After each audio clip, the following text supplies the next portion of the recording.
96 ಹೆಸರಿನಿಂದ ಅಷ್ಟವಸುಗಳು ಗುಣಿಸು 3 24, ಶಿವ ದ್ವಾದಶ ಏಕಾದಶ ರುದ್ರರು ಗುಣಿಸು 3 33, ದ್ವಾದಶ ದಿವಾಕರ ದ್ವಾದಶ ಆದಿತ್ಯರು ಗುಣಿಸು 33 36 93, ಕರ್ತೃ ಕರ್ಮ ಕ್ರಿಯೆ ಸರಿಯಾಗಿ ಕರ್ತೃ ಕರ್ಮ ಕ್ರಿಯೆ 3 96. ಹೀಗೆ 96ರಲ್ಲೂ ನೆವನವಿಲ್ಲದೆ ನಿತ್ಯದಲ್ಲಿ ತನ್ನವರು ಮಾಡುವ ಸೇವೆ ಕೈಕೊಂಡು ಅವರವರ ಪಿತೃಗಳಿಗೆ ಈವ ಅನಂತಾನಂತ ಸುಖಗಳನ್ನು. ಅದರಿಂದ ಈ ಪಕ್ಷಮಾಸದಲ್ಲಿ ಏನು ಶ್ರಾದ್ದವನ್ನು ಮಾಡ್ತಾ ಇದ್ದೀರಿ, ಇದು ನಿಶ್ಚಿಂತೆಯಿಂದ ಶ್ರಾದ್ದ ಮಾಡ್ರಿ, ಪ್ರೀತಿಯಿಂದ ಮಾಡ್ರಿ. ನಮಗೆ ಸಣ್ಣವರಿದ್ದಾಗ ತಂದೆ ತಾಯಿಗಳು ಪಾಪ ತಟ್ಟೆಯಲ್ಲಿ ಕಲಸಿ ಕೂಡಿಸಿ ತೊಡಿ ಮೇಲೆ ಕೂಡಿಸ್ಕೊಂಡು ಕಂಕಳದಾಗ ಕೂಡಿಸ್ಕೊಂಡು ಅಮ್ಮಂದ್ರು ಅಪ್ಪಂದ್ರು ಕೊನೆಗೆ ಕಾಂಪೌಂಡ್ ಮೇಲೆ ಕೂಡಿಸಿ ಚಂದ್ರನ್ ತೋರಿಸುವತ್ತ ನಾಯಿ ತೋರಿಸುವತ್ತ ಏನೋ ತೋರಿಸುವತ್ತ ಊಟ ಮಾಡಿಸಿರ್ತಾರೆ. ಅವ್ರಿಗೆ ಎಷ್ಟು ಪ್ರೀತಿ ಇರ್ತದೆ ನೋಡ್ರಿ, ನಮ್ಮನ್ನು ಬೆಳೆಸ್ಬೇಕು ಅಂತ. ಹಾಗಾದರೆ ನಮ್ಮನ್ನು ಬೆಳೆಸಿದ ತಂದೆ ತಾಯಿಗಳಿಗಾಗಿ ಒಂದು ದಿವಸ ಪ್ರೀತಿಯಿಂದ ಶ್ರಾದ್ದ ಮಾಡ್ಲಿಕ್ಕೆ ಆಗೋದಿಲ್ವೇ? ಎಲ್ಲ ಪದಾರ್ಥಗಳನ್ನು ಮಾಡ್ಬೇಕಂತ ಶ್ರಾದ್ದಕ್ಕೆ ಬಂದು ಬ್ರಾಹ್ಮಣರ ಊಟಕ್ಕಲ್ಲ, ಅಲ್ಲೇನು ಎಲೆ ಹಾಕಿ ಬಡಿಸ್ತೀರಲ್ಲ, ಅಲ್ಲಿ ಮತ್ತೆ ಕೆಟ್ಟ ಅನ್ನ ಪಾಯಸ ಎಡೆ ಮಾಡಿರ್ತಾರೆ ಅವು, ಅಲ್ಲಿ ಮತ್ತೆ ಎಡ ಅನ್ನ ಪಾಯಸ ನಾವು ಹಾಕಿ ಜೇನುತುಪ್ಪ ಹಾಕಿ ನಮ್ಮಪ್ಪ ಮುಗಿತು ಅಲ್ಲೇ ಎತ್ಕೊಂಡು ಪಾಪ ಇಲ್ಲಿದ್ದಾಗೂ ಶುಗರ್ ಆಗಿ ಹೋಗಿರ್ತಾನವ, ಅಲ್ಲಿದ್ದಾಗೂ ಜೇನುತುಪ್ಪ ಶುಗರ್ ಹಾಕಿ ಕಳಿಸ್ಬಿಡೋದು ಅವಂಗೆ. ಯಾಕೆ? ಚಂದಾಗಿ ಕೋಸಂಬರಿ ಎಲ್ಲ ಅಡುಗೆ ಮಾಡ್ರಿ. ಏನು ಸಣ್ಣ ಅಡುಗೆ ಮಾಡ್ಕೊಂಡಿರ್ತೀರಿ ಪಿಂಡ ಪ್ರದಾನ ಮಾಡುವುದಕ್ಕಾಗಿ, ಕೋಸಂಬರಿ ಚಟ್ನಿ ಪಲ್ಯ ಎಲ್ಲ ಅಡುಗೆ ಮಾಡಿ ಶಿಸ್ತಾಗಿ ಬಾಳೆದೆಲೆ ಹಾಕಿ ಬಡಿಸಿ ಆ ದರ್ಭೆ ಬ್ರಾಹ್ಮಣರನ್ನು ಕೂಡಿಸಿ ಇದರಲ್ಲಿ ನಮ್ಮಪ್ಪ ಬಂದಿದ್ದಾನೆ ಸ್ವೀಕಾರ ಮಾಡ್ತಾನೆ ಅಂತ ಪ್ರೀತಿಯಿಂದ ಮಾಡಿದರೆ ಎಷ್ಟು ಆನಂದ ಆಗ್ತದೆ. ಅಲ್ಲಿ ಬ್ರಾಹ್ಮಣರಿಗೆ ಎಲ್ಲ ಬಡಿಸ್ರಿ, ಎಲ್ಲ ಊಟಕ್ಕೆ ಹಾಕ್ರಿ, ಅದು ಬೇರೆ ವಿಷಯ. ಈ ದರ್ಭೆ ಬ್ರಾಹ್ಮಣರಿಗೆ ಕೂಡಿಸುವಾಗ ಶ್ರಾದ್ದಕ್ಕೂ ಅಡುಗೆಯನ್ನು ಚೆನ್ನಾಗಿ ಮಾಡ್ರಿ. ಇಲ್ಲೇ ಇದ್ರೆ ನಾವು ಉಣ್ಬೇಕಾದಾಗ ಅವನ ಕಡೆಯಿಂದ ಪ್ರೀತಿಯಿಂದ ಎಲ್ಲ ಉಂಡು ಅವನಿಗೆ ಮಾತ್ರ ಪಾಪ ಅನ್ನ ಪಾಯಸದಾಗ ನಿಕಾಲಿ ಮಾಡಬಾರ್ದು ನಾವೆಲ್ಲ. ಅದಕ್ಕೆ ಇಷ್ಟು ಹೇಳ್ತಾರೆ. ಇದಾದ ಮೇಲೆ 4ನೇ ಪದ್ಯದಲ್ಲಿ ಮತ್ತೊಂದು ಸುಂದರವಾದ ಮಾತು ತಗೊಳ್ತಾರೆ.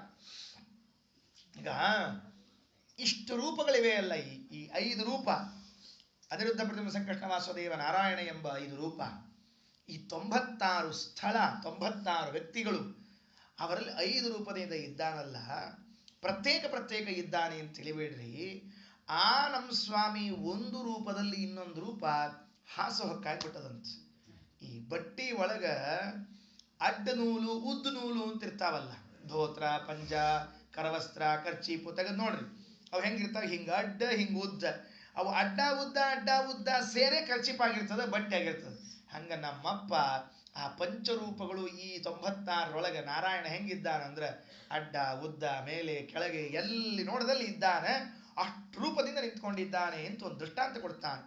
ತಂತು ಪಟದಂದದಲ್ಲಿ ಲಕ್ಷ್ಮೀಕಾಂತ ಪಂಚಾತ್ಮಕ ನೆನೆಸಿ ವಸುಕಂತು ರವಿ ಕರ್ತೃಗಳೊಳಗಿದ್ದನವರತ ತನ್ನ ಚಿಂತಿಸುವರ ಸಂತರನು ಗುರು ಮಧ್ವಂತರಾತ್ಮಕ ಸಂತೈಸುವನು ಸಂತತ ಕಿಳರ್ಥಗಳ ಪಾಲಿಸಿ ಇಹ ಪರಂಗಳಲ್ಲಿ.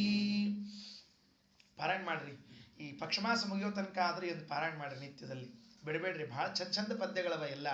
ತಂತು ಪಟದಂದದಲ್ಲಿ ಎಷ್ಟು ಚಂದ ದೃಷ್ಟಾಂತರಿ. ಬಟ್ಟಿ ಉಟ್ಕೊಂಡು ಒದ್ದಾಡ್ತಿರ್ತೀವಿ, ಒಂದು ದಿವಸ ಉಟ್ಕೊತೀವಿ ಬಟ್ಟಿನ. ಆ ಬಟ್ಟಿ ಒಳಗಿಂದ ಒಂದು ಕಥೆ ಹೇಳ್ಯಾರ, ಮುಂದದ ಅದು ಮುಂದೆ ಬರ್ತದೆ ಅಥವಾ ಹಿಂದೆ ಬಂದಿರಬೇಕು. ಈ ವಾಸುದೇವ ನೂಲಿನೊಳಗೆ ಯಾರಿದ್ದಾರೆ, ದಾರದೊಳಗೆ ಯಾರಿದ್ದಾರೆ, ಬಟ್ಟಿ ಒಳಗೆ ಯಾರಿದ್ದಾರೆ ಅಂತ ಒಂದು ಬಂದದು, ಅದಿರ್ಲಿ.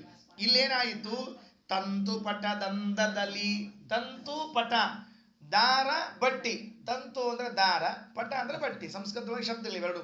ತಂತು ಪಟ ದಂದದಲ್ಲಿ ಬಟ್ಟಿ ಒಳಗಿನ ದಾರಗಳು ಉದ್ದಕ್ಕೂ ಅಡ್ಡಕ್ಕೂ ಹಾಸುಹೊಕ್ಕಾಗಿದ್ದಂತೆ ಈ 96 ದೇವತೆಗಳಲ್ಲೂ ಕೂಡ 5 ರೂಪದಿಂದ ನಾರಾಯಣ ಉದ್ದ ಅಡ್ಡ ಇದ್ಬಿಟ್ಟಾನೆ. ಅವರು ತುಂಬಿಕೊಂಡಿದ್ದಾನೆ. ಲಕ್ಷ್ಮೀಕಾಂತ ಪಂಚಾತ್ಮಕ ನೆನೆಸಿ ವಸುದೇವತೆಗಳಲ್ಲಿ, ಕಂತುಹರ ರುದ್ರದೇವರಲ್ಲಿ.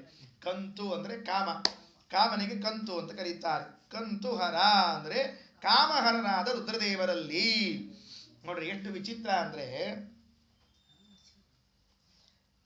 ಕಾಮನಿಗೆ ಕಂತು ಅಂತ ಹೆಸರು, ಸಂತಾನಕ್ಕೆ ತಂತು ಅಂತ ಹೆಸರು. ಎರಡು ಎಷ್ಟು ಚೆನ್ನಾಗಿದೆ ನೋಡ್ಕೊಡ್ರಿ. ಅವ ಕಂತು, ಇದು ತಂತು. ಆ ಕ ಹೋಗಿ ತ ಆದಾಗ ಮಕ್ಕಳಾಗಿರ್ತಾವ, ಆ ಕ ಇದ್ದಾಗ ತ ಆಗ್ತದೆ, ಇಲ್ಲದೇ ಇದ್ರೆ ಆಗಂಗಿಲ್ಲ. ಅಂದಮೇಲೆ ಆ ಕಂತು ನಮ್ಮ ದೇಹದಲ್ಲಿ ಇದ್ದಾಗ ತಂತು ಹೊರಗಡೆಗೆ ಬರ್ತಾನೆ. ಆ ಕಂತು ಹರ ಈ ರುದ್ರದೇವರು ಅಂತ ತಿಳಿಸಿಕೊಡ್ತಾ ಇದ್ದಾನೆ. ನಮ್ಮಲ್ಲಿ ತಂದೆಯಾಗಬೇಕೆಂಬ ಅಭಿಲಾಷೆ ಇದ್ದಾಗ ತಂತು ಮಕ್ಕಳು ಹುಟ್ಟುತ್ತದೆ. ಅದಕ್ಕೆ ಕಂತುಹರ, ಆ ಕಾಮನನ್ನ ನಾಶ ಮಾಡಿರುವ ಅರ್ಥಾತ್ ಅವರ ನಿಗ್ರಹ ಮಾಡಿರ್ತಕ್ಕಂತಹ ಶಿವ ರವಿ ಕರ್ತೃಗಳೊಳಗಿದ್ದು ಅನವರತ ತನ್ನ ಚಿಂತಿಸುವ, ಯಾವಾಗಲೂ ಅವನನ್ನೇ ಚಿಂತಿಸ್ಬೇಕಂತೆ, ಯಾವಾಗಲೂ ಅವನನ್ನೇ ಚಿಂತಿಸ್ಬೇಕಂತೆ. ಸಂತರನು, ಸಂತರು ಅಂದರೆ ಸಜ್ಜನರು ಅಂತ ಅರ್ಥ. ಗುರು ಮಧ್ವಾಂತರಾತ್ಮಕ ಸಂತೈಸುವನು ಸಂತತ ಅಖಿಲ ಪದಾರ್ಥಗಳ ಪಾಲಿಸಿ ಇಹ ಪರಂಗಳಲ್ಲಿ. ನಿರಂತರ ಸ್ಮರಣೆಯನ್ನು ಮಾಡ್ತಾ ಇದ್ದವರನ್ನ ಭಗವಂತ ರಕ್ಷಣೆ ಮಾಡ್ತಾನೆ. ಹೇಗೆ ಸ್ಮರಣೆ ಮಾಡಬೇಕು? ಮಧ್ವಾಂತರಾತ್ಮಕ ಅಂತ ಸ್ಮರಣೆ ಮಾಡಬೇಕು. ಭಾರತೀ ರಮಣ ಮುಖ್ಯ ಪ್ರಾಣಾಂತರ್ಗತ ಅಂತ ಸ್ಮರಣೆ ಮಾಡಬೇಕು. ಬೇರೆದನ್ನ ಸ್ಮರಣೆ ಮಾಡಬೇಡ್ರಿ, ಬೇರೆದನ್ನ ಸ್ಮರಣೆ ಮಾಡಬೇಡ್ರಿ. ಇದರ ಅರ್ಥ ಉಳಿದ ಗುರುಗಳ ಸ್ಮರಣೆ ಮಾಡಬೇಡ್ರಿ ಅಂತ ಅರ್ಥ ಅಲ್ಲ. ಎಲ್ಲಾ ಗುರುಗಳ ಅಂತರ್ಯಾಮಿಯಾಗಿ ಮಧ್ವಾಂತರ್ಯಾಮಿಯಾದ ಭಗವತ್ ಸ್ಮರಣೆಯನ್ನು ಮಾಡಬೇಕು. ಯಾಕೆ ಅಂದರೆ ಈ ಗುರು ಮಧ್ವಾಂತರಾತ್ಮಕ ಭಾರತೀ ರಮಣ ಅಂತನ್ನುವ ಉಪಾಸನೆ ಇದೆಯಲ್ಲ, ಇದು ಮಧ್ವಾಚಾರ್ಯರು ಕೊಟ್ಟು ಉಪಾಸನೆ ಅಲ್ಲ. ಇದು ನಾವೇನು ತಿಳ್ಕೊಂಡಿವಿ, ನಾವೆಲ್ಲ ಮಾಧ್ವರು, ಮಧ್ವಾಚಾರ್ಯ ಹೇಳೋಗ್ಯಾರ ಭಾರತೀಯ ಮುಖ್ಯ ಪ್ರಾಣಾಂತರ್ಗತ ಅಂತ. ಅಲ್ಲ, ಇದು ವೇದ ಹೇಳಿದ ಉಪಾಸನೆ. ಇದು ವೇದದಲ್ಲಿ ಹೇಳಿದ ಮಾತು. ತಸ್ಮಿನ್ನಪೋ ಮಾತರಿಶ್ವಾ ದಧಾತಿ.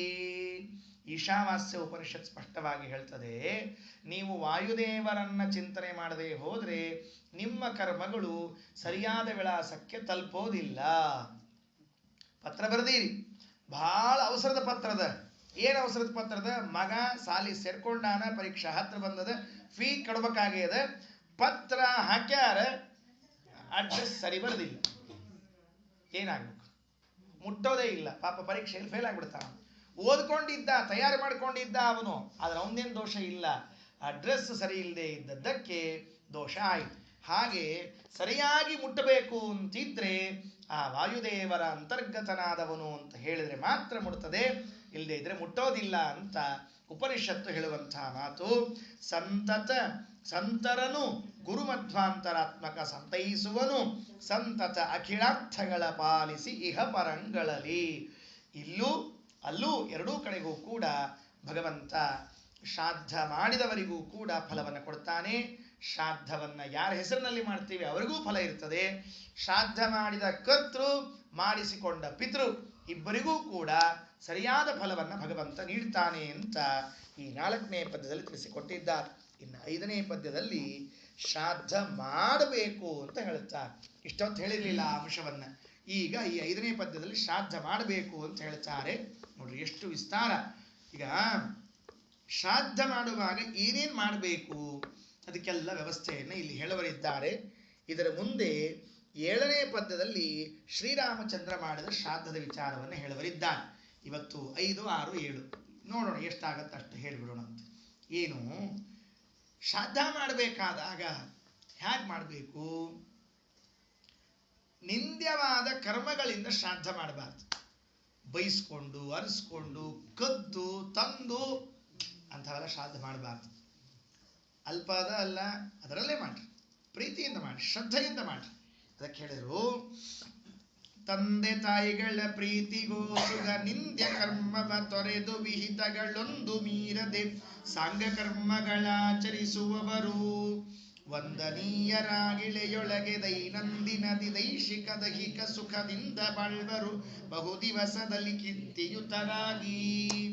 ಶ್ರಾದ್ದ ಯಾರು ಮಾಡ್ಕೋತಿರ್ತಾರಲ್ಲ ಅವರು ಬಹಳ ದಿವಸ ಕೀರ್ತಿವಂತರಾಗಿ ಬದುಕ್ತಾರಂತೆ. ಶ್ರಾದ್ದ ಮಾಡೋದರಿಂದಲೂ ಕೀರ್ತಿ ಬರ್ತದಂತೆ. ಶ್ರಾದ್ದ ಮಾಡಿದ್ರೆ ಕೀರ್ತಿ ಬರ್ತದೆ. ಇದೇ ನಮಗೇನು ಗೊತ್ತಿರ್ಲಿಲ್ಲ ಬಿಡ್ರಪ್ಪ, ಶ್ರಾದ್ದದಿಂದ ಕೀರ್ತಿ ಬರ್ತದೆ ಅಂತ ತಿಳ್ಕೊಂಡಿರ್ಲಿಲ್ಲ. ಅದಕ್ಕೆ ಹೇಳ್ತಾರ, ಕೀರ್ತಿಯುತರಾಗಿ ಬಹು ದಿವಸದಲ್ಲಿ ಬಾಳ್ವರು. ಶ್ರಾದ್ದ ತಂದೆ ತಾಯಿಯ ಪ್ರೀತಿಗಾಗಿ ಮಾಡಬೇಕಾದ ಶ್ರಾದ್ದ. ಯಾರ್ಯಾರು ಮಾಡ್ಯಾರ? ರಾಮಚಂದ್ರನ ಕಥೆ ಮುಂದಿರ್ಲಿ. ಭೀಷ್ಮಾಚಾರ್ಯ ಶ್ರಾದ್ದ ಮಾಡ್ಯಾರ. ಭೀಷ್ಮಾಚಾರ್ಯ ಏನವ್ರದ್ದು 800 ವರ್ಷ ಅವರು ಬದುಕಿದ್ದಾರೆ. ಯಾವಾಗೋ ಶಂತನು ಮಹಾರಾಜ ಹೋಗ್ಬಿಟ್ಟಾನೆ. ಅಲ್ಲಿಂದ ಅವರು ಬದುಕಿರೋಷ್ಟು ಕಾಲ ತಪ್ಪದೇ ಶ್ರಾದ್ದವನ್ನು ಭೀಷ್ಮಾಚಾರ ಮಾಡಿದ್ದಾರಂತೆ. ಒಬ್ಬರು ಭೀಷ್ಮಾಚಾರ ಅಲ್ಲ, ಪರಮಾತ್ಮ ಶ್ರೀಕೃಷ್ಣನಾಗಿದ್ದಾಗ ವಸುದೇವನ ತಂದೆ ಶೂರಸೇನಗಿದ್ನಲ್ಲ, ಆತ ಬದುಕಿದ್ದ. ಇನ್ನು ಅವನ ತಂದೆ ಇರಲಿಲ್ಲ, ಅವನ ಕಡೆಯಿಂದ ಶ್ರಾದ್ದವನ್ನು ಮಾಡಿಸಿದ. ಎಲ್ಲ ಯಾದವರನ್ನ ಕರ್ಕೊಂಡು ಬಂದು ಶ್ರಾದ್ದ ಮಾಡಿಸಿ ದಾನ ಮಾಡಿಸಿದ. ನಂದಗೋಪನ ತಂದೆ ಇವರೆಲ್ಲ ಏನಿದ್ರಲ್ಲ ಇವರೆಲ್ಲರ ಕಡೆಯಿಂದಲೂ ಕೂಡ ಶ್ರೀಕೃಷ್ಣ ತಾನೇ ಎದುರಿನಲ್ಲಿ ನಿಂತು ಶ್ರಾದ್ದ ಮಾಡ್ರಿ ಅಂತ ಹೇಳಿಸಿದ್ದಾನೆ, ಮಾಡಿಸಿದ್ದಾನೆ. ಅದಕ್ಕೆ ಇಲ್ಲಿ ಹೇಳ್ತಾರೆ, ತಂದೆ ತಾಯಿಗಳ ಪ್ರೀತಿಗೋಸ್ಕರ, ಅಪ್ಪ ಅಮ್ಮನ ಪ್ರೀತಿ ಆಗಲಿ ಅಂತ ಅನ್ನೋದಕ್ಕಾಗಿ ಶ್ರಾದ್ದವನ್ನು ಮಾಡ್ರಿ. ಉಳಿದದ್ದು ಬಿಟ್ಬಿಡ್ರಿ, ಪುಣ್ಯ ಪಾಪ ಪರಲೋಕ ಅದೆಲ್ಲ ಬಿಟ್ಬಿಡ್ರಿ. ಎಲ್ಲ ಇದೆ ಇಲ್ಲ ಅಂತ ತಿಳಿಬೇಡ್ರಿ. ನಮ್ಮ ಅಪ್ಪ ಅಮ್ಮ ಪ್ರೀತರಾಗ್ತಾರೆ, ಮುಖ್ಯವಾಗಿ ಅವರ ಪ್ರೀತಿ. ನಮ್ಮನ್ನು ಹಡದಾರ, ಬೆಳೆಸ್ಯಾರ, ಎತ್ತಾಡ್ಸ್ಯಾರ, ಇಷ್ಟೆಲ್ಲ ಮಾಡಿಕೊಟ್ಟಾರಲ್ಲ, ಅವರಿಗಾಗಿ ನಾವು ಏನು ಮಾಡ್ಲಿಕ್ಕಾಗದೇ ಇದ್ರೂ ಕೂಡ ಶ್ರಾದ್ದವನ್ನಾದರೂ ಮಾಡಬೇಕು ಅಂಥೇಳಿ ಇದ್ದಾಗ ವೃದ್ಧಾಶ್ರಮಕ್ಕೆ ಕಳಿಸಿ ಅನಾಥಾಶ್ರಮಕ್ಕೆ ಹಾಕಿ ಹೋದ್ಮೇಲೆ ಶ್ರಾದ್ದ ಮಾಡಿದ್ರೆ ಗತಿ ಏನಿಲ್ಲ, ಉಪಯೋಗ ಇಲ್ಲ. ನಾನು ಒಂದು ಧರ್ಮಶಾಸ್ತ್ರದ ಮಾತದರಿ, ಮಗ ಅಂದರೆ ಮಕ್ಕಳು ಅಂತ ತಾತ್ಪರ್ಯ. ಮಕ್ಕಳು ಅಂತ ಕರ್ಸ್ಕೋಬೇಕಾದ್ರೆ ಅವರಲ್ಲಿ 3 ಗುಣ ಇರ್ಬೇಕಂತ. 3 ಗುಣ ಇದ್ರ ಮಕ್ಕಳವ್ರು, ಇಲ್ಲೇ ಇದ್ರೆ ಮಕ್ಕಳಲ್ಲ. ಮತ್ತೆ ಏನಾಗ್ಬೇಕು? ಜೀವತೋ ವಾಕ್ಯಕರಣಾತ್ ಪ್ರತ್ಯಬ್ಧಂ ಭೂರಿ ಭೋಜನಾತ್ ಗಯಾಯಾಂ ಪಿಂಡದಾನೇನ ತ್ರಿಭಿಃ ಪುತ್ರಸ್ಯ ಪುತ್ರತಾಂ. ಇವನ್ನೆಲ್ಲರನ್ನ ಬಿಟ್ಟುಕೊಳ್ರಿ, ಹೆಣ್ಮಕ್ಳು, ಗಂಡಸರು, ಮಕ್ಕಳು, ಮುದುಕರು, ಒಟ್ಟರು. ಏನು ಧರ್ಮಶಾಸ್ತ್ರದ ಮಾತು? ಜೀವತೋ ವಾಕ್ಯಕರಣಾತ್, ತಂದೆ ತಾಯಿಗಳ ಬದುಕಿರೋವರೆಗೂ ಅವರ ಮಾತನ್ನ ಚಾಚು ತಪ್ಪದೆ ನಡೆಸ್ಬೇಕು. ಇದು ಮೊದಲನೇ ಲಕ್ಷಣ ಮಗಂತು. ಜೀವತೋ ವಾಕ್ಯಕರಣ, ಅವರು ಬದುಕಿದ್ದಾಗೂ ಸತ್ತಂತೆ ಮಾಡಿರ್ತಾರೆ ನೋಡ್ರಿ ಕೆಲವರೆಲ್ಲ. ಅವ್ರು ಬದುಕಿರ್ತಾರೆ, ಇದಕ್ಕೂ ಉಪಯೋಗ ಇರಂಗಿಲ್ಲ. ಅಂದ್ ಅವ್ರನ್ನ ತಿವಿದು ಅಸಹ್ಯ ಮಾಡಿ, ಅವೆಲ್ಲ ಬಹಳ ನಾಚಿಗೇಡಿನ ಸಂಗತಿಗಳು. ಜೀವತೋ ವಾಕ್ಯಕರಣ, ಬದುಕಿರೋ ಸಮಸ್ಯೆ ಅದ, ಇಲ್ಲ ಅಂತ ನಾ ಹೇಳೋದಿಲ್ಲ, ಖರೆ ಅದ. ಯಾವ ಸಮಸ್ಯೆ ಅದು ಗೊತ್ತೇನ್ರಿ? ಮೊದಲನೇದು ಭಿನ್ನಾಭಿಪ್ರಾಯ ಶುರುವಾಗ್ತದೆ. ಇಲ್ಲೇ ಮೊದಲನೇ ಸಮಸ್ಯೆನ ಭಿನ್ನಾಭಿಪ್ರಾಯ. ಅವರು ಹಳೆ ತಲೆ, ನಮ್ದು ಹೊಸ ತಲೆ. ಅವರ ಕಾಲಕ್ಕೆ ನಡೆದದ್ದು ಬೇರೆ ಇರ್ತದೆ, ನಮ್ಮ ಕಾಲಕ್ಕೆ ನಡೆದದ್ದು ಬೇರೆ ಇರ್ತದೆ. ನಾವು ಎರಡೂ ಕೂಡ್ಲಿಕ್ಕೆ ಸಾಧ್ಯ ಆಗಲ್ಲ. ಅವಾಗ ಏನು ಮಾಡಬೇಕು ಅಂದರೆ, ಅವರ ಅನುಸಾರವಾಗಿ ನಾವು ಹೋಗಿ ಅವರನ್ನು ನಮ್ಮ ಹಾದಿ ಕರ್ಕೊಂಬರೋ ಕೆಲಸ ಮಾಡಬೇಕು. ಇದು ಒಂದು ಉಪಾಯ ಇದಿರೋದು. ನಾವೇ ಅವರನ್ನು ಹೌದಿಲ್ಲಪ್ಪ ಆಯ್ತು ನೀವು ಹಂಗೆ ಮಾಡಿಬಿಡ್ರಿ ಮೊದಲು ಅವರಂಗೆ ಹೋಗೋದು, ಆಮೇಲೆ ಅವ್ರಿಗೆ ಮೆಲ್ಲಕ್ಕೆ ಹೇಳೋದು, ಇಲ್ಲ ಹೀಗಾಗ ಸಮಸ್ಯೆ ಆಗ್ತದೆ, ಬೇರೆ ಉಪಾಯ ಹೀಗೆ ಅನಿಸಿದೆ ಅಂದರೆ ಅವ್ರು ಪಾಪ ಒಪ್ಕೊಳ್ಳೋದಿಲ್ಲ ಅಂತೇನು ಅನ್ನೋದಿಲ್ಲ. ಅದಕ್ಕೆ ನಿನಗೇನು ಗೊತ್ತಾಗ್ತದೆ, ಎಲ್ಲ ಮುದುಕ ಮನುಷ್ಯ, ನೀನು ಸುಮ್ ಕೂಡ ಸಾಕು ರಿಟೈರ್ಡ್ ಆಗಿದೆ ಅಂತ ಹೇಳಿ ಬೈದ್ರೆ ಮಾಡೋದು ಅದೇ ಕೆಲಸ. ಮತ್ತೆ ಬೇರೆ ಏನು ಕೆಲಸ ಇಲ್ಲೇ ಇಲ್ಲ. ಬೈದು ಒಂದು ಯಾಕೆ ಮಾಡಬೇಕು? ಅವರಂತೆ ಹೇಳಿ ಅವ್ರನ್ನೂ ಅನಿಸ್ಕೊಂಡು ಅವ್ರನ್ನ ಕರ್ಕೊಂಬಂದ್ಬಿಟ್ರೆ ಮುಗಿದೋದ ಕೆಲಸ. ಭಾಗವತದ ಏಕಾದಶ ಸ್ಕಂದದಲ್ಲಿ 22 ಮನಸ್ಸಿನ ದೋಷಗಳು ಅಂತ ಹೇಳ್ಯಾರ. ಎಷ್ಟೋ ಮನಸ್ಸಿನ ದೋಷ? 22. ಎದಕ್ಕೆ? ಒಂದು ಕೆಲಸ ಮಾಡೋದ್ರೊಳಗೆ 22 ದೋಷ ಇರ್ತಾವಂತ. ಒಂದೇ ವೈದಿಕ ಕರ್ಮ ಮಾಡೋದ್ರೊಳಗೆ 22 ದೋಷ ಅಂತ ಹೇಳ್ಯಾರ. ಅದ್ರೊಳಗೆ ಮೊದಲನೇದು ಯಾವ್ದು ಗೊತ್ತೇನು ದೋಷ? ಅಪ್ಪ ಅಮ್ಮನ ಮಾತು ಕೇಳಲಾರ್ದ ಮಾಡೋದು ದೋಷ ಅಂತ ಹೇಳ್ಯಾರ. ಮನೋದೋಷ ಪ್ರಕೃತಿತಾಹ, ತಂದೆ ತಾಯಿಗಳಿಗೆ ವಿರುದ್ಧವಾಗಿ ಕರ್ಮ ಮಾಡಿದ್ರೆ, ಕರ್ಮ ಮಾಡಿರ್ತೀರಿ, ಪವಮಾನ ಹೋಮ ಆಗಿರ್ತದೆ, ಅಪ್ಪ ಅಮ್ಮ ಮನಸ್ಸಿನಾಗಿಲ್ಲ, ಪವಮಾನ ಬರಂಗಿಲ್ಲ. ಪವಮಾನ ಅಲ್ಲೇ ಕೂತಿರ್ತಾನವ. ಯಾಕೆ ಬರ್ಲಿಲ್ಲ ಪವಮಾನ ಅಂತ ಕೇಳಿದ್ರೆ, ನಿಮ್ಮ ಅಪ್ಪ ಅಮ್ಮನ ಕೇಳಿಲ್ಲ, ನೀ ಅಂಥ ಶಣೆ ಇದ್ದಿ, ನನ್ನೇನು ಕೇಳ್ತೀನಿ, ನಾವು ಅಲ್ಲೇ ಕೂತ್ಬಿಡ್ತಾನೆ. ಅದಕ್ಕೆ ತಂದೆ ತಾಯಿಗಳನ್ನು ಮಾತ್ರ ಮನಸ್ಸು ನೋಯಿಸದೇ ಇದ್ದಂತೆ, ಅಕಸ್ಮಾತ್ ಒಂದು ವೇಳೆ ಮನಸ್ಸು ನೋಯಿಸಿ ಬಿಟ್ಟಿದ್ರೆ ನೋಡ್ಕೊಳ್ರಿ, ಆಗಿರ್ತದೆ ನಮ್ಮಿಂದ. ಆಗೋದಿಲ್ಲ ಅಂತೇನಿಲ್ಲ, ಸಹಜ, ಮನುಷ್ಯರು ನಾವೆಲ್ಲ. ಆಗಿದ್ರೆ ಶ್ರಾದ್ದ ಮಾಡಿದ ದಿವಸ ಆದರೂ ಪ್ರೇಯರ್ ಮಾಡೋಣಂತೆ, ಪ್ರಾರ್ಥನೆ ಮಾಡೋಣ. ಸ್ವಾಮಿ, ಅಪ್ಪ ನೀನು ಬದುಕಿದ್ದಾಗ ನನ್ನಿಂದ ಏನೋ ತಪ್ಪಾಗಿಬಿಟ್ಟಿದೆ, ಇವತ್ತು ಅದನ್ನು ಮರೆತು ದೊಡ್ಡದಾದ ಮನಸ್ಸಿನಿಂದ ನನ್ನ ಮನೆಗೆ ಬಂದು ಈ ಶ್ರಾದ್ದದಲ್ಲಿ ನೀನು ಪದಾರ್ಥವನ್ನು ಸ್ವೀಕಾರ ಮಾಡುವಂಥ ಪ್ರೀತಿಯಿಂದ ತಂದೆ ತಾಯಿಗಳು ಕೇಳ್ಕೊಂಡ್ರೆ, ಅವ್ರು ಬಹಳ ಉದಾರಿದ್ದಾರೆ ತಂದೆ ತಾಯಿಗಳು. ಅವರು ಬಂದು ಅನುಗ್ರಹ ಮಾಡಿ ಹೋಗ್ತಾರೆ. ಆದ್ದರಿಂದ ಶ್ರಾದ್ದ ಮಾಡುವ ವ್ಯಕ್ತಿಗೆ ಮೊದಲನೇ ನಿಯಮ ಏನು? ಮಗ ಆಗಬೇಕಾದ್ರೆ ಜೀವತೋ ವಾಕ್ಯಕರಣಾತ್, ಬದುಕಿದ್ದಾಗ ತಂದೆ ತಾಯಿ ಮಾತು ನಡೆಸಬೇಕು. ಅದನ್ನು ಮಾಡಿಬಿಟ್ರೆ ಸಾಕ್ರಿ, ಮುಂದೆ ಶ್ರಾದ್ದ ಮಾಡೋ ಅವಶ್ಯಕತೆ ಬೀಳುವುದೇ ಇಲ್ಲ. ಯಾಕಂದ್ರೆ ಅವ್ರು ಇದ್ದಾಗನೇ ಪ್ರೀತಿಯಿಂದ ಹೋಗ್ಬಿಟ್ರೆ ಮುಂದೆ ಮಕ್ಕಳ ಮೇಲೆ ಏನು ತಲೆ ಕೆಸೋದಿಲ್ಲ. ನಮ್ಮ ಮಗ ಇದ್ದಾಗ ಚಲೋ ನೋಡ್ಕೊಂಡು ಮಾಡ್ಲಿ ಬಿಡ್ಲಿ ಅಂತ ಬಿಡ್ತಾರೆ. ಶ್ರಾದ್ದ ಜೀವತೋ ವಾಕ್ಯಕರಣಾತ್ ಪ್ರತ್ಯಬ್ಧಂ ಭೂರಿ ಭೋಜನ, ಪ್ರತಿ ಸಾಂವತ್ಸರಿಕ ಶ್ರಾದ್ದ ತಪಸ್ಮಾತ್ ಮಾಡಲೇಬೇಕು. ಎಷ್ಟೇ ಆಗಿರೋ, ಇನ್ನೇನು ಅಶೌಚ ಬಂದರೆ ಮಾತ್ರ ಹೋತು, ವೃದ್ಧಿ ಅಶೌಚ ಬಂದರೆ ಹೋಯ್ತು. ಮುಗಿದ ಮಾರನೇ ದಿವಸನೇ ಮಾಡಬೇಕು. ಇದನ್ನ ನೆನಪಿಟ್ಕೊಳ್ಳಿ, ಧರ್ಮಶಾಸ್ತ್ರ. ಮೈಲಿಗೆ ಬಂದ್ಬಿಟ್ಟು ಶ್ರಾದ್ದ ನಾಳಿದೆ, ಇವತ್ತು ಮೈಲಿಗೆ ಬಂತು, ನಾಳೆ ಶ್ರಾದ್ದ ಹೋಯ್ತು, ಮೈಲಿಗೆ ಬಂದ್ಬಿಟ್ಟದ. ಎಂದು ಮುಗೀತದ? 3 ದಿವಸದ್ದೋ 10 ದಿವಸ ಮುಗಿದ ಮಾರನೇ ದಿವಸವೇ ಶ್ರಾದ್ದ ಮಾಡಿಬಿಡ್ಬೇಕು ಅವತ್ತಿನ ದಿವಸ. ಯಾಕಂದ್ರೆ ಆ ತಿಥಿಯಲ್ಲಿ ನಮ್ಮ ಜೊತೆಗೆ ಬೆನ್ನು ಹತ್ಕೊಂಡಿರ್ತದೆ, ಅದನ್ನು ಮುಗಿಸ್ಬಿಟ್ರೆ ಮುಗಿದು ಹೋಯ್ತು. ಅದರಿಂದ ಪ್ರತಿ ವರ್ಷದಲ್ಲಿ ಮಾಡುವಂತಹ ಶ್ರಾದ್ದ, ಪಕ್ಷಮಾಸದಲ್ಲಿ ಮಾಡುವಂತಹ ಶ್ರಾದ್ದಗಳು ತಪ್ಪಿಸದೇ ಮಾಡಬೇಕು. ಇದು ಎರಡನೇ ಗುಣ ಮಗನಲ್ಲಿ ಇರ್ತಕ್ಕಂಥದ್ದು. ಮೂರನೇ ಗುಣ ಏನು ಗೊತ್ತಾ? ಗಯಾಯಾಮ್ ಪಿಂಡದಾನೇನ, ಗಯಾ ಕ್ಷೇತ್ರಕ್ಕೆ ಹೋಗಿ ಒಂದು ಸರ್ತಿಯರ ವಿಷ್ಣುಪಾದದ ಮೇಲೆ ಪಿಂಡ ಹಾಕಿ ಬರಬೇಕು. ಸಾಕು. ಇಷ್ಟು ಮಾಡಿದ್ರೆ ಅವ್ರ ಅಪ್ಪಗೆ ಇನ್ನೇನು ಮಾಡೋ ಅವಶ್ಯಕ. ಬಂಗಾರದ ಕವಚ ಬೇಡ, ಗುಡಿ ಕಟ್ಸೋದು ಬೇಡ, ಪಂಚಾಮೃತ ಬೇಡ, ಇದನ್ನ ಮಾಡಿಸೋದು ದೊಡ್ಡ ಕೆಲಸ. ಅದನ್ನ ಜಗನ್ನಾಥದಾಸರು ಅಂತಾರೆ, ತಂದೆ ತಾಯಿಗಳ ಪ್ರೀತಿಗೋಸುಗ ನಿಂದ್ಯ ಕರ್ಮವ ತೊರೆದು ವಿಹಿತಗಳೊಂದು ಮೀರದೆ ಸಾಂಗ ಕರ್ಮಗಳಾಚರಿಸುವವರು. ಸಾಂಗ ಕರ್ಮಗಳನ್ನು ಆಚರಿಸುವರು. ಭೀಷ್ಮಾಚಾರ್ಯರು ಯುಧಿಷ್ಠಿರಿಗೆ ಒಂದು ಮಾತು ಹೇಳ್ತಾರೆ, ಶ್ರಾದ್ದೈ ಪ್ರೀಣಾತಿ ಪಿತॄನ್ ಸರ್ವಕಾಮ ಫಲೈಸ್ತು ಯಃ ತತ್ಪರ ಪ್ರಯತ ಶ್ರಾದ್ಧಿ ಪ್ರೇತ್ಯಚೇಹ ಚ ಮೋದತೆ. ಯಾರು ತಂದೆ ತಾಯಿಗಳ ಉದ್ದೇಶದಿಂದ ಶ್ರಾದ್ದವನ್ನು ಮಾಡ್ತಾರೋ ಅವರು ಇಲ್ಲೂ ಅಲ್ಲೂ ಎರಡೂ ಕಡೆಗೆ ಸುಖ ಪಡಿತಾರೆ. ಪಿತರೋ ಧರ್ಮಕಾಮಸ್ಯ ಪ್ರಜಾಕಾಮಸ್ಯ ಚ ಪ್ರಜಾ ಪುಷ್ಟಿಕಾಮಸ್ಯ ಪುಷ್ಟಿಂಚ ಪ್ರಯಚ್ಛಂತಿ ಯುಧಿಷ್ಠಿರ. ನಿಮ್ದೇನ್ ಬಯಕೆ ಇದೆಯಲ್ಲ ಅದನ್ನು ತೀರಿಸ್ತಾರಂತೆ ತಂದೆ ತಾಯಿಗಳು. ಧರ್ಮಕಾಮಸ್ಯ ಪ್ರಜಾಕಾಮಸ್ಯ ಪುಷ್ಟಿಕಾಮಸ್ಯ. ನಮ್ಮ ಧರ್ಮ ಅಭಿವೃದ್ಧಿಯಾಗಲಿ, ನಮಗೇನು ಬೇಡ, ಮಕ್ಕಳು ಮರಿ ಎಲ್ಲ ಅದ, ಸಂಪತ್ತದ ಎಲ್ಲ ಅದ, ತಂದೆ ತಾಯಿಗಳಲ್ಲಿ ಕೇಳ್ಕೊಳ್ರಿ. ಶ್ರಾದ್ದ ಮಾಡಿದ ದಿವಸ ಅತ್ತೆ ಮಾವ ಇರಬಹುದು, ತಂದೆ ತಾಯಿಗಳಿರ್ಬೋದು. ಒಟ್ಟು ನೋಡ್ರಿ ಅವ್ರು ಯಾರಿಗೋ ಒಬ್ಬರು ತಂದೆ ತಾಯಿ ಅಂತ ಹೌದಲ್ಲ, ಗಂಡಿಗಾದ್ರೂ ತಂದೆ ತಾಯಿ, ನಿಮಗಾದ್ರೂ ಈ ಕಡೆ ಆದ್ರೂ ತಂದೆ ತಾಯಿ, ಈ ಕಡೆ ಒಟ್ಟು ತಂದೆ ತಾಯಿ ಅಷ್ಟೇ ಅವರು. ಶ್ರಾದ್ದದೊಳಗೆ ಹಿಂಗೆ ಉಲ್ಟಾ ಶ್ವಶುರ ಶ್ವಶ್ರು ಅಂತ ಹಿಂಗಿಲ್ರಿ. ಮತ್ತೆ ಅತ್ತಿ ಮಾವನ ಸಲುವಾಗಿ ಅಂತ ಹಿಂಗಿಲ್ಲ, ಅಪ್ಪ ಅಮ್ಮ ಅಂತ ಲೆಕ್ಕವು ಎಲ್ಲದಕ್ಕೂ. ಆ ಅಪ್ಪ ಅಮ್ಮನಲ್ಲಿ ಕೇಳ್ಕೊಳ್ರಿ. ಮಕ್ಕಳು ಮರಿ ಎಲ್ಲ ಆಗ್ಯದ, ಸ್ವಲ್ಪ ಧರ್ಮ ಕಡಿಮೆ ಅದ ನಮ್ಮಲ್ಲಿ, ಒಂಚೂರು ಧರ್ಮ ಬೆಳೀಲಿ ಅಂತ ಕೇಳ್ಕೊಳ್ರಿ. ಈಗ ನಾವು ಈಗೇನು ಮಾಡ್ಲಿಕ್ಕತ್ತೀವಿ, ಭಾಳ ಧರ್ಮ ಅಂತ ತಿಳ್ಕೊಬೇಡ್ರಿ. ಮತ್ತೀವು ಆಚಾರ ಈಗ ನಾವು ಹೊರಗಡೆ ಮಾಡ್ಲಿಕ್ಕತ್ತೀವಿ. ಈಗ ಇದರಷ್ಟು ಯಾರು ಮಾಡ್ತಾರೆ, ಮುಂದೆ ಇನ್ನೂ ಮಾಡಂಗಿಲ್ಲ. ನೀವು ಮುಂದಿನ ನೋಡ್ಬರ್ತಮ್ಮ, ಹಿಂದಿನ ನೋಡಿ ಮೊದಲು.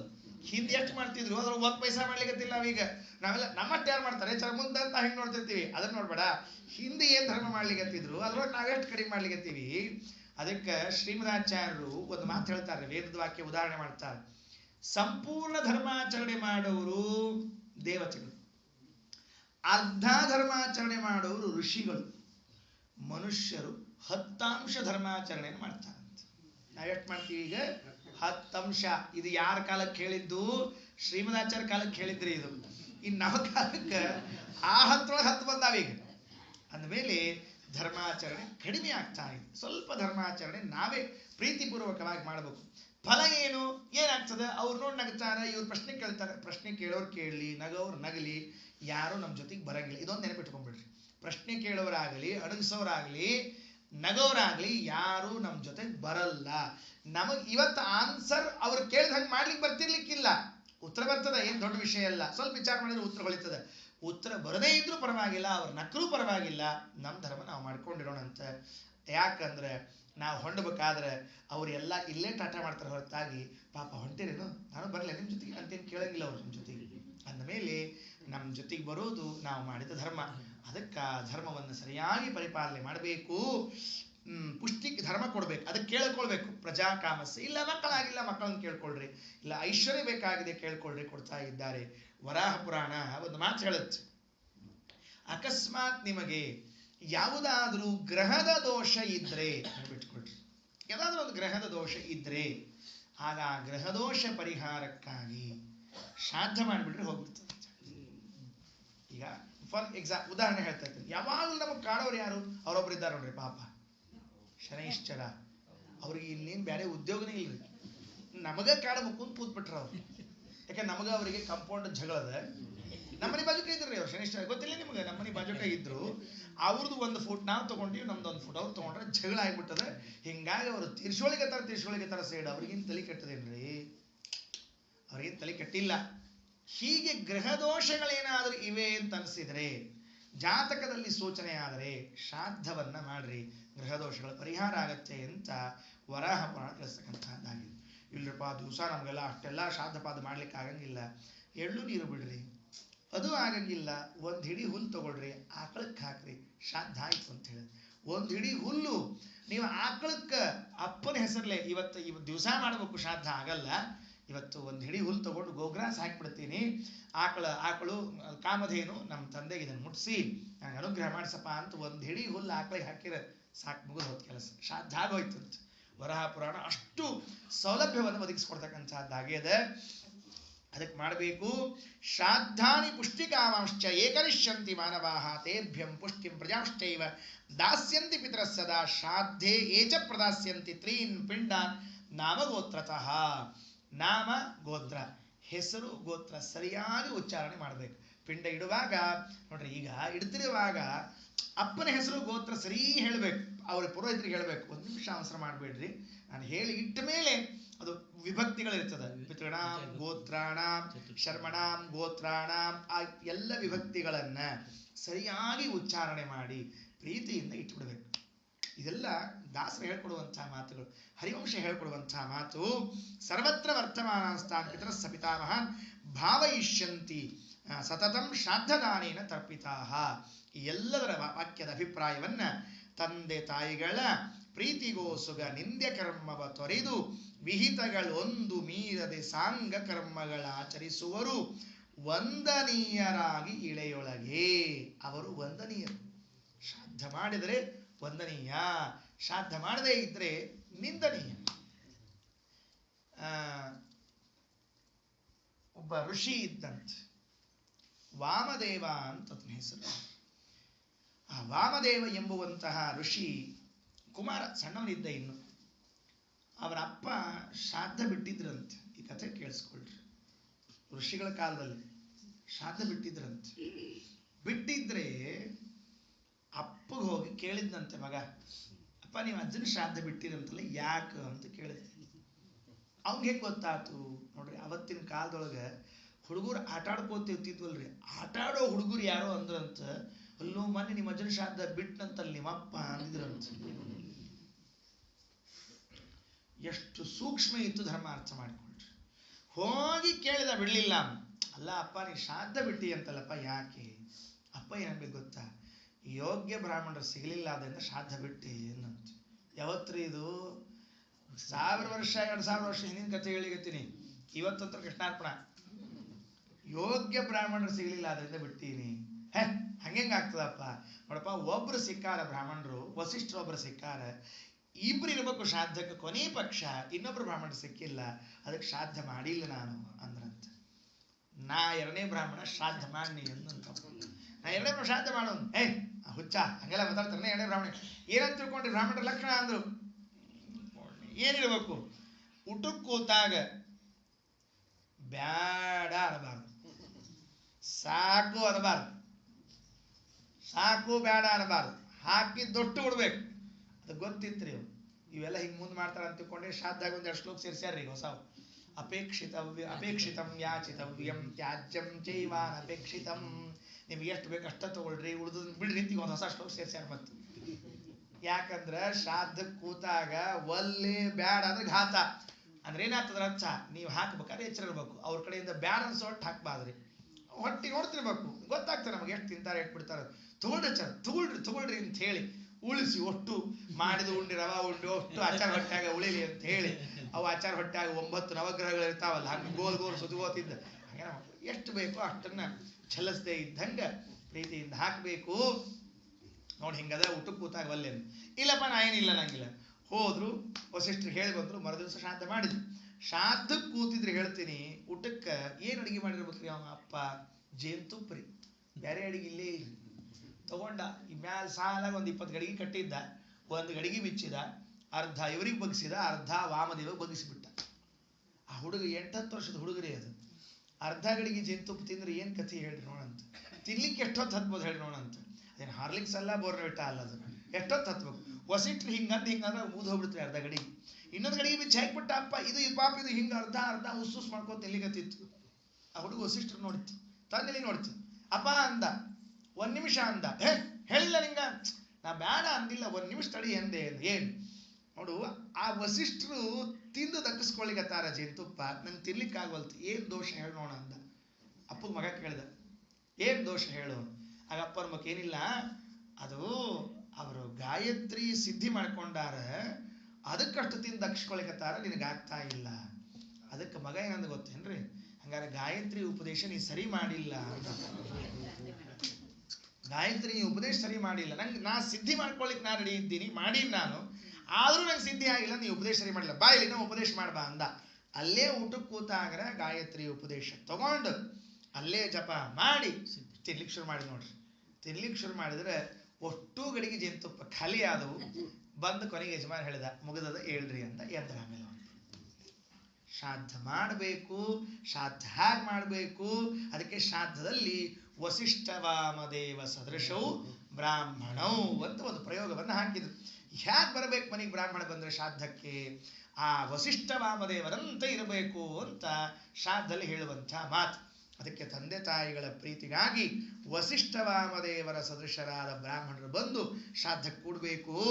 ಅಂಥವರು ವಂದ್ಯರಾಗ್ತಾರೆ, ಇಲ್ಲದೆ ಇದ್ರೆ ನಿಂದ್ಯರಾಗ್ತಾರೆ ಅಂತ ತಂದೆ ತಾಯಿಗಳ ಪ್ರೀತಿಗೋ ಸುಗ ನಿಂದ್ಯ ಕರ್ಮವ ತೊರೆದು ವಿಹಿತಗಳೊಂದು ಮೀನದೆ ಸಾಂಗ ಕರ್ಮಗಳಾಚರಿಸುವವರು ವಂದನೀಯರಾಗಿಳೆಯೊಳಗೆ ದೈನಂದಿನದಿ ದೈಶಿಕ ದೈಹಿಕ ಸುಖದಿಂದ ಬಾಳ್ವರು ಬಹು ದಿವಸದಲ್ಲಿ ಕೀರ್ತಿಯುತರಾಗಿ. ಇನ್ನೊಂದು ಪದ್ಯ ಪ್ರಾರಂಭ ಮಾಡಿ ನಿಲ್ಲಿಸ್ತೇನೆ, ಮತ್ತೆ ನಾಳೆ ನೋಡೋಣ. ಅಂಶಿ ಅಂಶಾಂತರ್ಗತತ್ರಯ ಹಂಸಭಾಗನ ಮುಖ್ಯ ದಿವಿಜರ ಸಂಶಯದಿ ತಿಳಿದಂತರಾತ್ಮಕ ಶ್ರೀ ಜನಾರ್ದನನ ಸ್ಮರಣೆ ಸಂಸ್ಮರಣೆ ಪೂರ್ವಕ ದಿಷಡದಧಿಕ ತ್ರಿಂಶತಿತ್ರಯ ರೂಪ ಬರಿತು ವಿಪಾಂಸಗನ ಪೂಜಿಸುವವರೆ ಕೃತಾರ್ಥರೆನಿಸುವರು.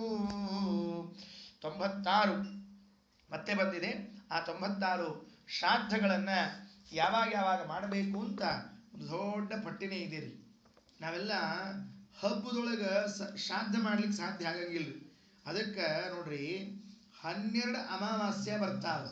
12 ಅಮಾವಾಸ್ಯ ಶ್ರಾದ್ದ ಮಾಡ್ಬೇಕು. 94 ಶ್ರಾದ್ದ ಹೇಳ್ತಾರ. ಪ್ರತಿ ಅಮಾವಾಸ್ಯ ಶ್ರಾದ್ದ ಮಾಡ್ಬೇಕಂತ. ತಿಥಿ ಇರ್ಲಿ ಬಿಡ್ಲಿ ಅದೇನು ಸಮಸ್ಯೆ ಇಲ್ಲ. ನಮ್ಮಪ್ಪ ಅಷ್ಟಮಿ ನವಮಿ ಹೋಗಿ ಅನ್ರಿ ನಾ ಯಾಕೆ ಸುಳ್ಳೆ ಅಮಾವಾಸ್ಯೆ ಮಾಡ್ಲಿ, ಅದೇನು ಸಂಬಂಧ ಇಲ್ಲ. ಅಮಾವಾಸ್ಯೆ ಮಾಡ್ರಿ, 1 ವರ್ಷ ಆದ್ರೂ ಮಾಡಿ ನೋಡ್ರಿ. 1 ವರ್ಷ 12 ಅಮಾವಾಸ್ಯೆ ಬರ್ತದೆ. 12 ಅಮಾವಾಸ್ಯೆಯಲ್ಲಿ ಶ್ರಾದ್ದವನ್ನ ಮಾಡ್ರಿ. 12 ವೈಧೃತಿ ಬರ್ತದೆ. ವೈಧೃತಿ ಯೋಗ ಅಂತಿದೆ. ಆ ವೈಧೃತಿ ಯೋಗದಲ್ಲಿ ಮಾಡ್ರಿ. 12 ಮನ್ವಾದಿಗಳು. 12 ಮನ್ವಾದಿಗಳು ಅಂದ್ರೆ ಮನ್ವಂತರ ಪ್ರಾರಂಭ ಆದ ದಿವಸಗಳು. ಪಂಚಾಂಗ ಹಾಕಿರ್ತಾರೆ ಮನ್ವಾದಿ ಅಂತ. 12 ವ್ಯತಿಪಾತ ಅಂತ ಬರ್ತದೆ. 4 ಯುಗಾದಿಗಳು ಬರ್ತಾವ ನೋಡ್ರಿ. ಯುಗಾದಿಗಳಿಗೆ 4 ಬರ್ತಾವಲ್ಲ, 4 ಯುಗಾದಿ ಶ್ರಾದ್ದ ಮಾಡ್ಬೇಕ್ರಿ. ಹಬ್ಬದ ದಿವಸ ಶ್ರಾದ್ದ ಮಾಡಕ್ ಕೂತ್ಕೊಳ್ತಾರೆ ಎಲ್ಲರ ಅನ್ಬೇಡ್ರಿ, ಅದು ಒಂದು ದೊಡ್ಡ ಹಬ್ಬನೇ. ಯುಗಾದಿ ದಿವಸ ಶ್ರಾದ್ದ ಮಾಡ್ರಿ. 15 ದಿವಸ ಮಹಾಲಯದಲ್ಲಿ ಶ್ರಾದ್ದ ಮಾಡ್ರಿ. ಈಗ 15 ದಿವಸ ಅಲ್ಲ, ಇದನ್ನ ಮಾಡ್ರಿ. ಇನ್ನು ಬೇಕಾದಷ್ಟವ, ಇವು ನೆನಪಿಟ್ಕೊಳ್ರಿ. 12 ಅಮಾವಾಸ್ಯೆ ಶ್ರಾದ್ದ ಮಾಡಬೇಕು. ಪಿಂಡ ಪ್ರದಾನ ಆಗೋದಿಲ್ವೇ? ತಿಲತರ್ಪಣವನ್ನಾದರೂ ತಪ್ಪದೇ ಕೊಟ್ರಿ. ಅವತ್ತೆಲ್ಲ 12 ಪಿತೃಗಳು ಬಂದಿರ್ತಾರೆ. ಅಷ್ಟೂರಿಗೂ ಎಳ್ಳಿಟ್ಟು ನೀರು ಕೊಟ್ಟು ಪಿತೃಗಳಿಗೆ ತೃಪ್ತಿಯನ್ನು ಪಡಿಸ್ರಿ. ಅದೊಂದು ಶ್ರಾದ್ದ, ಮರಿ ಶ್ರಾದ್ದ ಅಷ್ಟ. ಶಾರ್ಟ್ಕಟ್ ಶ್ರಾದ್ದ ಆಗ್ತಿರ್ತಾರೆ, ಶಾರ್ಟ್ಕಟ್ ಇದೊಂದು ಶ್ರಾದ್ದ. ಅದಕ್ಕೆ ಇದನ್ನಾದರೂ ಮಾಡ್ರಿ. ಅದನ್ನು ಇಲ್ಲಿ 96ರಲ್ಲಿ ಹೇಳ್ತಾರೆ. ಮತ್ತೆ ನಾಳೆ ಅಂಶಿ ಅಂಶಾಂತರ್ಗತ ತ್ರಯ. ಅಂಶಿ ಅಂದ್ರೆ ಏನು? ಅಂಶ ಅಂದ್ರೆ ಏನು? ಅಂತರ್ಗತ ತ್ರಯ ಅಂಶವಾಹನ ಮುಖ್ಯ ದಿವಿಜರ ಸಂಶಯದಿ ಅಂತ ಒಂದು ಶಬ್ದ ಅದ. ನಿಶ್ಚಯದಿ ತಿಳಿದು ಅಂತ ಹೇಳ್ಬೇಕು, ಸಂಶಯದಿ ತಿಳಿದು ಅಂತ ಹೇಳ್ಬೇಕು. ಅದಕ್ಕೆ ಈ ಸಂಶಯ ನಿಶ್ಚಯಕ್ಕೆ ಸಂಬಂಧಿಸಿದ ಸಂಶಯ ಅಲ್ಲ. ಅದಕ್ಕೆ ಸಂಶಯದಿ ತಿಳಿದ ಅಂತರಾತ್ಮಕ ಶ್ರೀ ಜನಾರ್ದನ ಶ್ರಾದ್ದ ಸ್ವಾಮಿ ಜನಾರ್ದನ ಎಷ್ಟು ರೂಪದಿಂದ ಇರ್ತಾರ ಅಂತ ಮುಂದಿನ ಪದ್ಯದಲ್ಲಿ ಹೇಳ್ತಾರೆ. ರಾಮಚಂದ್ರ ಶ್ರಾದ್ದ ಮಾಡಿದ್ದನ್ನು ಹೇಳ್ತಾರೆ. ಇನ್ನು ಉಳಿದದನ್ನೆಲ್ಲ ಮತ್ತೆ ನಾಳೆ ಸೇರಿದ. ಶ್ರೀಕೃಷ್ಣ. ಸಂಶಯ ಅಲ್ಲ, ಸಂಶಯದಿ. ತಪ್ಪಾಗಿ ಸಂಶಯದಿ ಅಂತ ಆಗಬೇಕು. ಇವರು ಬರ್ದಾರ, ಸಂಕೃಷ್ಣ ಒಡೆಯರ್ ಬರ್ದಾರ. ಯಾರು? ಸಂಶಯದಿ ಅನ್ನೋದಕ್ಕೆ ಇದು ಇಲ್ಲ.